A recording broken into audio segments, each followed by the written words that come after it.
कि मुझे finger tips पे ऑर्गेनिक केमिस्ट्री याद थी, वही टिप्स तुम्हें आज देने वाला हूँ। स्टूडेंट्स जो 11th में वो सबसे बड़ी गलती ये करते होंगे, ऑर्गेनिक केमिस्ट्री के सेगमेंटल नोट्स बनते हैं जो बेसिकली देखो दो चीज़ें बहुत ज़्यादा इंपॉर्टेंट भी हैं। जब हम जेईई मेन की बात करते हैं 90% ऑफ क्वेश्चंस मैं आपको बताऊंगा जो बहुत फंडामेंटल कोचिंग्स होती हैं, बहुत अच्छे टीचर्स होते हैं। तुम क्लास 11th में हो, 12th में हो या फिर ड्रॉपर हो, एक चीज़ तुम्हारी लाइफ में दस्तक दे चुकी होगी, उसका नाम है ऑर्गेनिक केमिस्ट्री। एंड सच बताओ तो तुम भी जानते हो कि तुम्हें नहीं पता होगा कि ऑर्गेनिक केमिस्ट्री को कैसे डील करना है। दो मैंने मेरी जेईई मेन में ऑर्गेनिक केमिस्ट्री के सारे क्वेश्चन सही किए थे एंड विद इन 10-15 मिनट कर लिए थे, क्योंकि मुझे फिंगर टिप्स पे ऑर्गेनिक केमिस्ट्री याद थी। वही टिप्स तुम्हें आज देने वाला हूँ। बट इस बात को समझो, जब तुम कमेंट्स में ऐसा लिखते हो कि भैया हम ऑर्गेनिक केमिस्ट्री छोड़ देते हैं, क्या ही है, देखो एक कैलकुलेशन को समझो कि 33% आती है आपकी organic chemistry of overall chemistry. अब आपको लगता होगा कि भाई ये क्या हुआ, ये तो सिर्फ 10% ऑफ एंटायर पेपर है, मतलब सिर्फ 30 मार्क्स ही तो इस पे टिके हुए हैं आउट ऑफ 300 में, बाकी 270 मार्क्स पे फोकस कर लेता हूँ। लेकिन ये बहुत गलत अप्रोच है। सबसे पहली बात, जेईई मेन सिर्फ तुम्हें निकालना नहीं है, तुम्हें आईआईटीएन बनना है। वहाँ जेईई एडवांस में इसका वेटेज 40-45% भी चला जाता है, बिकॉज जेईई एडवांस में वेटेज ऐसा कुछ भी नहीं होता। यहाँ भी देखोगे तो ये बचे हुए जो 270 मार्क्स आप जा रहे हो वो शॉर्ट नहीं है। आप पहली बात तो 50 से 60 मार्क्स कभी कभार ऐसे ही मैथमेटिक्स में गवा देते हो, आप सिर्फ 40-50 मार्क्स ही लेके आ पाते हो। उल्टा आप फिजिक्स में भी ऐसा नहीं है कि 100 आउट ऑफ 100 सिक्योर कर लोगे, बट ऑर्गेनिक केमिस्ट्री की 30 मार्क्स 30 आउट ऑफ 30 लाने बहुत आसान है अगर आपने तरीका समझ लिया ऑर्गेनिक केमिस्ट्री को कैसे डील करते हैं। इस वीडियो में वही डिस्कस करेंगे। 11th में हो तो भी वीडियो देखो, क्योंकि अर्ली स्टार्ट है। अभी से ही अगर समझ लोगे कि ऑर्गेनिक केमिस्ट्री को स्ट्रेंथन कैसे करना है तो 12th में जाके वेस्टेज नहीं करोगे, क्योंकि सारे बेसिक्स यहीं पे होते हैं। 12th में हो, बेस्ट टाइम है, सिलेबस खत्म हो रहा है, उसके साथ साथ ऑर्गेनिक भी स्ट्रेंथन कर लो और ड्रॉपर्स को तो करना ही है। बहुत ध्यान से समझेंगे 5 स्टेप में कि हम ऑर्गेनिक केमिस्ट्री को कैसे मास्टर कर सकते हैं। बहुत डिफरेंट स्ट्रेटजीज हैं, बहुत डिफरेंट मेथोडोलॉजी है, बहुत ध्यान से सुनना। और उससे पहले एक चीज कमेंट कर दो कि I will be the God father of organic chemistry, जो हमारा आज का मोटो है। हम इस चीज को आप कमेंट्स में लिख दो, I will be the father of organic chemistry, क्योंकि इतना डिफिकल्ट नहीं है। वीडियो में आगे बढ़ूंगा, बट उससे पहले तुम चैनल को सब्सक्राइब करके रखो, बिकॉज सब्सक्रिप्शन ऑब्वियसली एक मोटिवेशन तो देगा ही देगा, बट आगे जो हमने वीडियोस प्लान कर रखी है कि हमें कैसे रिवीजन करने हैं, हमें कैसे सारे सब्जेक्ट फिजिक्स केमिस्ट्री मैथमेटिक्स को कैसे मास्टर करना है, कुछ तुम्हारी कॉमन प्रॉब्लम लाइक डिस्ट्रैक्शन वगैरह पे भी वीडियो आने वाली है, तो सब्सक्राइब करना मिस मत करना। तुम में से 90% लोग चैनल को सब्सक्राइब नहीं करे हुए, तो प्लीज सब्सक्राइब करो। एंड अब आगे बढ़ते हैं जेईई लेवल पे, स्पेशली जेईई मेन लेवल पे। सबसे पहले क्या करना है, सबसे पहले आपको डैडी को मास्टर करना है। ये क्या बात हुई भैया, डैडी क्या है? देखो दो चीज़ें बहुत ज़्यादा इंपॉर्टेंट भी हैं जिनको हम ऑर्गेनिक केमिस्ट्री का डैडी भी बोलते हैं। First is GOC, second is isomerism. अब इस बात को समझो, ये आपके क्लास 11th के टॉपिक्स होते हैं। क्यों इन्हें मैं डैडी बोल रहा हूँ? बिकॉज आपकी ऑर्गेनिक केमिस्ट्री कैसे फंक्शन करती है, कैसे बिहेव करती है, क्या होते हैं कार्बोकेटायन, क्या होती है एसिडिटी, क्या होती है बेसिक वाली जो प्रॉपर्टीज होती है, वो सब जीओसी ही डिफाइन करता है। अगर किसी का ये हिल गया या किसी से ये मास्टर नहीं हुआ तो आगे की पूरी ऑर्गेनिक केमिस्ट्री समझ में ही नहीं आती है, आपके सिर के ऊपर से जाती है। दूसरी चीज, आइसोमेरिज्म में ये स्ट्रक्चर्स वगैरह आपको समझ में आते हैं, सारी चीजें कि कैसे रिएक्शंस मूव कर रही हैं, क्या क्या इंटरमीडिएट्स हो रहे हैं, क्या क्या प्रोडक्ट्स बन रहे हैं, कैसे हमें एक्चुअली स्ट्रक्चरल ऑर्गेनिक केमिस्ट्री को समझना है, वो सब समझ में आती है। तो आपको ये दो डैडी चैप्टर सबसे पहले करने हैं, ये फाउंडेशन है। और इसमें जो एक प्लस पॉइंट है वो ये है कि जीओसी का पूरी ऑर्गेनिक केमिस्ट्री में सबसे ज्यादा वेटेज है।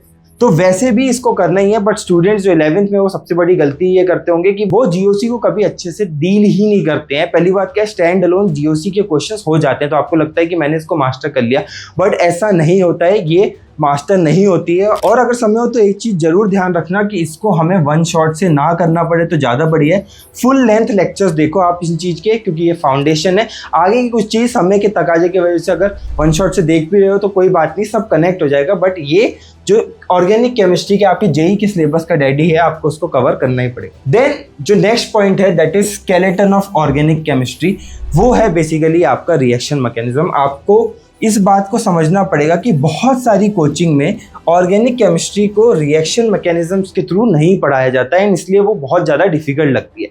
बट ओवरऑल अगर आप देखोगे ऑर्गेनिक केमिस्ट्री जो पूरा स्केलेटन जिस पे बेस्ड है वो रिएक्शन मैकेनिज्म्स ही है। आप कोई भी चैप्टर ले लो, अमाइंस ले लो, हाइड्रोकार्बन्स ले लो, हेलोअरीन्स ले लो, एल्कोहल ले लो, फिनॉल ले लो, ईथर्स ले लो, हर सब जगह इन दी एंड जो पूरा बैक एंड स्ट्रक्चर है वो उनके रिएक्शन मैकेनिज्म्स ही है, सबके अपने अपने डिफरेंट नेम्स हैं। इसलिए मैं आपको बताऊंगा जो बहुत फंडामेंटल कोचिंग्स होती हैं, बहुत अच्छे टीचर्स होते हैं, वो जीओसी आइसोमेरिज्म के बाद सबसे पहले रिएक्शन मैकेनिज्म के थ्रू ही पूरी ऑर्गेनिक केमिस्ट्री को लीड करते हैं। मतलब वो रिएक्शन मैकेनिज्म को एक चैप्टर बना लेते हैं, वहां पे डिफरेंट नेम्ड रिएक्शंस के थ्रू, आपने नाम सुना होगा नेम्ड रिएक्शन के थ्रू आपको पूरी ऑर्गेनिक केमिस्ट्री समझा देते हैं। फिर आगे आगे जो आपके चैप्टर्स बढ़ते जाते हैं उसमें वो ये कनेक्ट करते रहते हैं रिएक्शन मैकेनिज्म से और चीज़ें बढ़ जाती हैं। आपको भी यही अप्रोच अपनाना है, आपको सबसे पहले रिएक्शंस और मैकेनिज्म समझने पड़ेंगे। इसके लिए क्या बात है, देखो एक चीज़ को बहुत ध्यान से समझना पड़ेगा कि ये फॉर एग्जाम्पल आपका एक कंपाउंड है, प्रोडक्ट है, और ये इसका एंड प्रोडक्ट है, right. So basically reaction mechanism की जब हम बात करते हैं तो इसके बीच में शायद हो सकता है कि 2 स्टेप्स और हो, मे बी A1 A2 या फिर 3 स्टेप्स भी हो सकते हैं। अब ये सारे स्टेप्स वाइज पूरे मैकेनिज्म को समझना बहुत ज़्यादा जरूरी है, बिकॉज जब हम जेई मेन की बात करते हैं 90% ऑफ क्वेश्चंस फर्स्ट और एंड प्रोडक्ट के आसपास ही होते हैं। बट जब हम जेई एडवांस की बात करते हैं तो मैं IITian बनना है, जेई मेन निकालना सिर्फ एम नहीं है, वहाँ पे बहुत बार चीज़ें इस जगह पे पूछ ली जाती हैं, इन स्टेप्स पे पूछ ली जाती है। तो ऑर्गेनिक केमिस्ट्री को मास्टर करना है, फंडामेंटल्स जो उसके बेसिक चैप्टर्स हैं उनको मास्टर करेंगे, फिर आप पूरा रिएक्शन मैकेनिज्म समझेंगे, ठीक है। उसमें अब फर्क नहीं पड़ता कि वो कौन से चैप्टर का है क्या है, तुम्हें सारी नेम्ड रिएक्शंस को समझना है और उसके मैकेनिज्म्स को समझना है। इसके लिए एक चीज़ तुम्हारी मैं हेल्प कर सकता हूँ, मैं चैनल डिस्क्रिप्शन में, जो हमारे चैनल का डिस्क्रिप्शन है, वहाँ पे आपको एक लिस्ट डाल दूंगा जिसमें सारे नेम्ड रिएक्शन के नोट्स होंगे, ताकि आप उसको पढ़ सको एंड उसके बाद उसको पूरा अच्छे से रिवाइज कर सको। ये हो गया सेकंड पॉइंट। फिर आता है आपका third point, organic secret notes. ये क्या बात हुई, देखो ऑर्गेनिक केमिस्ट्री के जो नोट्स होते हैं, beat running notes, short notes, वो किसी और सब्जेक्ट की तरह या किसी और तरीके से नहीं बनते कि हम लाइन बाय लाइन चीज़ों को लिखते रहते हैं। ऑर्गेनिक केमिस्ट्री के सेगमेंटल नोट्स बनते हैं जो बेसिकली 2 तरीके से बनते हैं। एक आपका एक थ्योरी पार्ट होता है जो आप इसको नॉर्मल ऐसे लिख सकते हो, बट जब भी हम बात करेंगे कि हमारे रिएक्शंस आई हैं नोट्स में, तो हम उसको एक टेबुलर फॉर्म में ही हमेशा लिखेंगे कि भाई हमारा रिएजेंट क्या था, हमारा क्या कंपाउंड था और हमारा क्या फाइनल प्रोडक्ट था। इस तरीके से जब टेबुलर फॉर्म में नोट्स बनाओगे ऑर्गेनिक केमिस्ट्री के, तो बहुत आसान हो जाएगा चीज़ों को रिवाइज करना, बहुत आसान हो जाएगा चीज़ों को समझना। इसमें एक कॉलम और चाहो तो और भी बना सकते हो कि रिएक्शन का नेम क्या है, बिकॉज जेई मेन में बहुत बार नेम से ही चीज़ें डिफाइन हो जाती हैं। इस तरीके से ही तुम्हें ऑर्गेनिक केमिस्ट्री के नोट्स बनाने, ताकि वो बाद में ऐसा ना हो कि जब पूरी ऑर्गेनिक केमिस्ट्री खत्म हो जाए, 100-150 पन्नों के जब नोट्स बन जाए, तो उसमें तुम्हें ढूंढना पड़ रहा है जगह जगह से कि रिएक्शंस क्या हुई। बिकॉज ऑर्गेनिक केमिस्ट्री का जब हम रिवीजन करते हैं तो ज़्यादा कुछ नहीं करना होता है। मैंने मेरे टाइम पर सिर्फ ये टेबल्स को रिवाइज किया था, मतलब आपके सारे नोट्स में टेबल्स जब वेल डिफाइंड तरीके से बनी होंगी तो आपको सिर्फ टेबल्स के थ्रू स्किम थ्रू करना है, ठीक है। आप अगर शॉर्ट नोट्स भी बनाओगे तो उसमें ये सारी टेबल्स बना लेना, बाकी कुछ बनाने की ज़्यादा ज़रूरत पड़ेगी नहीं। तो ये इस तरीके से नोट्स बनते हैं। बहुत बार ये डाउट आएगा कि हमारे टीचर तो एक रिएक्शंस करा रहे हैं, हम एक साथ टेबल कैसे बनाएं। आप अपने क्लास में रनिंग नोट्स बना लो जिसमें सारी रिएक्शंस जो टीचर ने बनाई है वो कर लो। उसके बाद जब क्लास एंड हो जाए 10 मिनट और लेके फिर उस चैप्टर के नोट के एंड में आप इसको इस टेबुलर फॉर्म में प्लीज़ ऑर्गेनाइज कर लेना, वरना रिएक्शंस मिस हो जाएंगी, चीज़ें मिस हो जाएंगी एंड तुम्हें ऐसा लगेगा कि तुमने कुछ नहीं पढ़ा। ये बहुत इंपॉर्टेंट पॉइंट है हमारे नोट्स मेकिंग का, क्योंकि कब तक वन शॉट लेक्चर्स वगैरह देखते रहोगे, जब एग्जाम 15 दिन बाद होगा तब आप रिस्क नहीं ले पाओगे ना, एक वन शॉट देखने का, लेक्चर देखने की तो बात ही नहीं रही। तो ये तरीका हमें ज़रूर अपनाना है।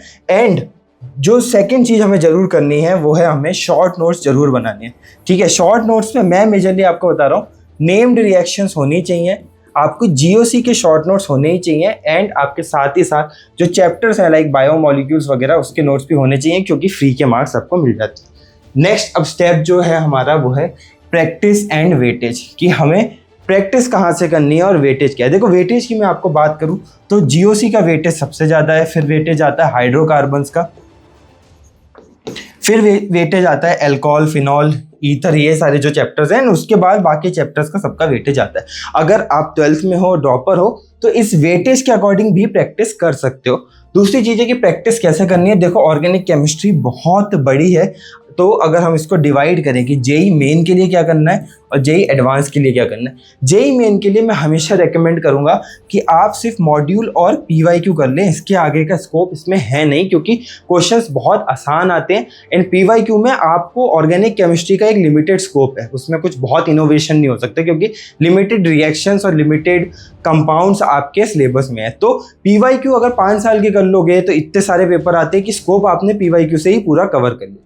जेई एडवांस में आप मॉड्यूल के संग संग ऑब्वियसली पीवाईक्यू करोगे, बट यहाँ 5 साल के नहीं करोगे, 2000 के बाद से सारे पीवाईक्यू करोगे। Plus at the same time आपको ये भी ध्यान रखना है कि आपको गुड बुक्स लगानी पड़ेंगी, बिकॉज यहाँ पे कंपाउंड में इनोवेशन नहीं हो सकता, बट कॉम्प्रीहेंशन में, मैच द फॉलोइंग में यहाँ पे थोड़ी चीज़ें एडवांस लेवल तक चली जाती है। मैंने 2018 में जेई एडवांस का एग्जामिनेशन दिया था, उस year organic chemistry one of the toughest आई थी, तो इसको प्रिपेयर करने के लिए बुक्स लाइक MS चौहान वगैरह को आप टारगेट कर सकते हो। अब जो लास्ट पॉइंट आता है इस पूरी ऑर्गेनिक केमिस्ट्री की मास्टरी सीरीज का, वो आता है एक 3 पॉइंट रिवीजन। अब क्या है, ऑर्गेनिक केमिस्ट्री का रिवीजन ऐसा नहीं होता कि नोट्स पढ़े और क्वेश्चन लगाए खत्म कर दिया, आपको एक तरीके से उसको करना पड़ता है। मैं इसके लिए रेकमेंड करता हूँ कि आप ब्लॉक वाइज पूरे ऑर्गेनिक केमिस्ट्री को रिवाइज करो, जिसमें आप क्या करोगे कि आप सबसे पहले अपने नोट्स को रिवाइज करोगे, एंड नोट्स में जितनी भी रिएक्शंस हुई, जो भी पार्ट हुआ, उसको रिवाइज करोगे। फिर आप उसकी क्विजिंग करोगे। आप उसकी क्विजिंग बेसिकली क्या करोगे कि आप ब्लॉक्स बना लोगे अनआइडेंटिफाइड चीज़ों के, कि ये एक रिएक्शन है, इसमें कोई एक चीज़ मिस कर दोगे। एंड ये ऐसे टेस्ट भी आते हैं, ऐसे आप खुद भी कर सकते हो, पेपर रख लो, चिट्स रख लो, किसी भी तरीके से कर सकते हो। एंड आप इसको थॉरोली रिवाइज करोगे, थॉरोली इस क्विजिंग को करोगे कि जैसे फॉर एग्जांपल एल्डोल कंडेंसेशन आपकी रिएक्शन है, आप उसमें कोई एक कंपाउंड छुपा के बाकी कंपाउंड देख के उसको बैक ट्रेस करोगे या फिर आगे लेके जाओगे। एंड ये बहुत अच्छे से ऑर्गेनिक केमिस्ट्री को गेमिफाइड तरीके से आपको दिमाग में बसा देता है। इसके अलावा आपको रिएक्शन राइटिंग प्रैक्टिस करनी है, मतलब ये इसके भी एक आगे स्टेप हो गया कि हर चैप्टर के आपको धर धर धर धर धर अपने सारे रिएक्शंस को लिखना है। इसकी बहुत ज़्यादा आपको पूरी प्रैक्टिस करनी पड़ेगी। मतलब नोट्स रिवाइज किए, थोड़ी चीज़ें दिमाग में आई, फिर आपने कुछ कुछ पार्ट्स आपके नोट्स के, आपके रिएक्शंस के छुपा दिए, तो चीज़ें और ध्यान में रही। एंड थर्ड रिविजन जो करोगे, आप सीधे चैप्टर उठाओगे, अच्छा एल्कोहल फिनॉल ईथर है, इसके सारे नेम्ड रिएक्शन को मैं एक साथ लिख देता हूँ। और ये सारी चीज़ें जब करते रहोगे, पूरी ऑर्गेनिक केमिस्ट्री ध्यान में रहेगी और सब कुछ अच्छे से रिवाइज होता रहेगा, प्रोवाइडेड कि आपके GOC जैसे चैप्टर्स पूरे अच्छे से तैयार है। इसके बाद पार्ट और सेक्शनल टेस्ट देते रहोगे, पूरी केमिस्ट्री ऐसा आपको लगेगा कि बहुत अच्छे से कवर हो गई है और इसमें कोई चीज़ मिस नहीं हुई है। तो ये थी ऑर्गेनिक केमिस्ट्री की वीडियो, ऑब्वियसली तुम्हारे को बहुत हेल्पफुल लगी होगी। अगर physical chemistry in organic chemistry पे भी वीडियो चाहिए तो कमेंट में जरूर बताना। एंड मिलते हैं अगली वीडियो में, सब्सक्राइब करना मत भूलना और अपनी प्रिपरेशन अच्छे से करते रहो, कीप वर्किंग हार्ड। मिलते हैं अगली वीडियो में।